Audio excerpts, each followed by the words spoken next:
Highly organized crime. Ganyan ilarawan ni Baguio City Mayor Benjamin Magalong ang uri ng korupsyon sa bansa. Sa kanyang mensahe sa pakikiisa sa protest rally sa Malcolm Square sa Baguio nitong linggo, nanawagan ang alkalde ng transparency, accountability at good governance sa gitna ng investigasyon sa mga flood control project. Hindi rin anya katanggap-tanggap ang ginagawa ng ilang mga mambabatas na tumatanggap umano ng kickback mula sa pondo para sa flood control na abot sa 40%. Hindi ho dapat tayo pumayag. Sobra na.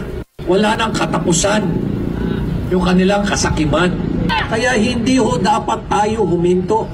Dahil ito'y laban ho natin para sa kabataan, laban din ho natin to para sa ating bayan. So I hope po na itong pakikipaglaban natin hindi lang ito matatapos lang ng ganito-ganito lang.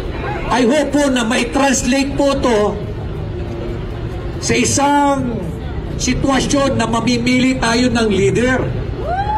Dahil at the end of the day, ang problema ho sa Pilipino, hindi ho tayo marunong mamili ng mga leaders natin.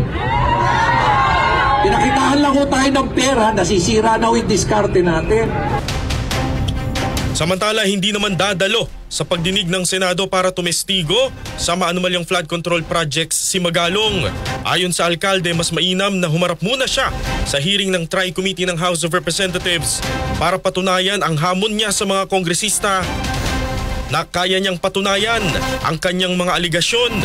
Nakatakdasa ng humarap ngayong araw sa pagdinig ng Senate Blue Ribbon Committee si Magalong, subalit tinanggihan niya ito.